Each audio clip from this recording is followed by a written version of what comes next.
Welcome to this instructional video on how to collect signatures on nomination forms for Mike McCabe, who is running to be the next governor of Wisconsin. As you can see, I've highlighted sections in this sample form with some sample data added, and we're going to cover each of these areas in turn. The red area represents places where the person that is making the nomination would need to sign the form. Only that person can sign for themselves, and it doesn't really matter if their signature is legible, as in the case of Willie Gilligan at the top, or not legible in the case of Ginger Grant, so long as it is an actual signature by the person. The orange area represents information that must be entered in each row for that row to be considered valid. That information could be entered by the person that is making the nomination, but we recommend whenever possible to have the circulator fill this information in, because that way we can make sure that the information is entered legibly and also that it's entered correctly so that the circulator doesn't have to go back and correct information that was added mistakenly in a format that's not acceptable. Looking at this first orange column, we're looking to see the person's first name and last name. If someone's name is Mike, or Michael I should say, they can sign it Mike. So in the case of Ginger, Ginger did not put her last name down. If the circulator was the person filling this section out, they could ask the person after they sign it, what is your last name? Because Ginger's last name is not very legible on this signature. And so the circulator can ask questions to make sure that this gets filled out and all the information gets put in.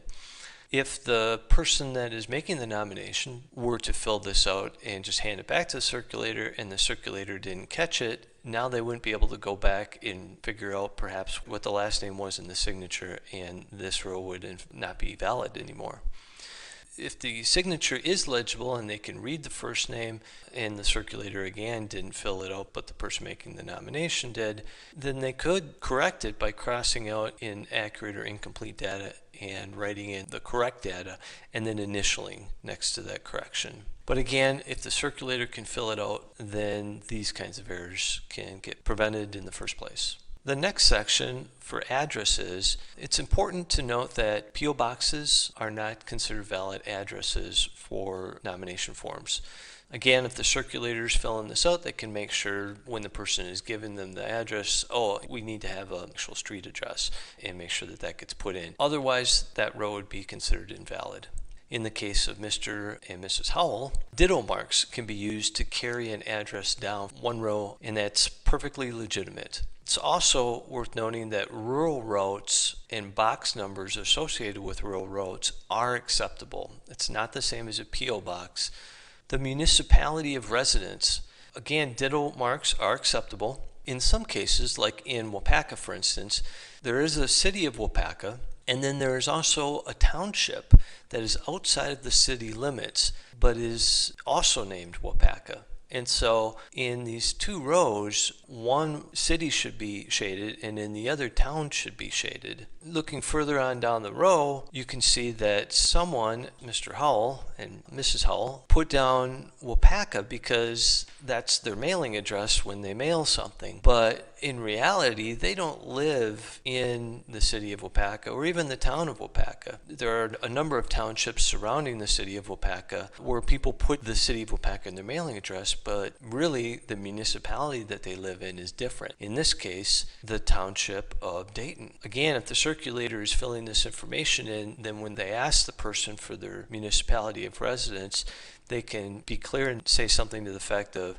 now is that in the city limit or do you live in a township outside of the city limits? And then with dates, ditto marks are perfectly acceptable. If the circulator is filling out this section, then there's less chances that problems like this example will occur. But if they do need to be corrected, like the year is left off of a date, that can be added. The circulator then would need to initial next to that correction. The dates should appear in sequential order. It shouldn't go from like 415 to 416 back to 415, because that would be a sign that this information wasn't entered correctly or someone is trying to enter it after the fact. Now, with the blue shaded columns, those columns are added columns that are not required by the state, but we provided them so that if someone wants to subscribe to our email newsletters, or if they want to be notified of events in their location, we would certainly love to have their email address so that we can be in contact with them.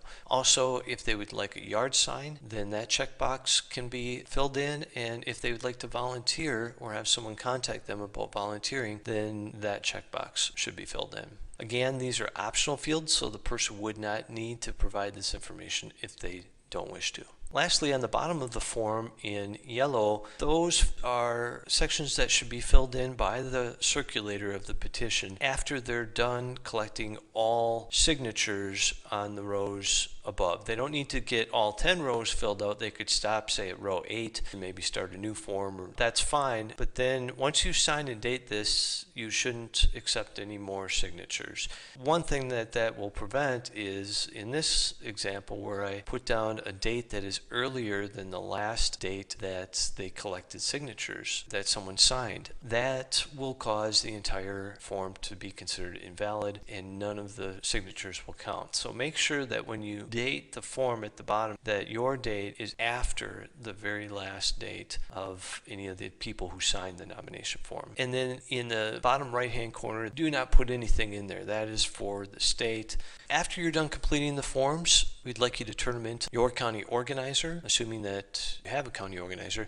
If you don't have a county organizer, then you should turn them into your regional organizer, but preferably we'd like them all in to the regional or county organizers by May 16th. To find out who your county or regional organizer is, you can go to this page on our website and that'll have that information. So how do you make clipboards for collecting signatures on legal size nomination forms? To go out and buy a legal size clipboard, it might be hard to find them, and this is one very simple method that I found where it winds up costing less than $1 per clipboard. So basically what you do is you go to like a Dollar Tree and they sell these 20-inch by 30-inch pieces of 1/4 inch foam board, and if you pick up that plus 16 3/4 inch binder clips, you can cut the foam board in quarters like so. And what you get is a clipboard for your nomination forms that looks much like this. The binder clips attach at the top corners and the bottom corners, and it holds the nomination paperwork neatly in place. Thank you very much for listening to this video and for collecting signatures on behalf of Mike. Let's have a great campaign.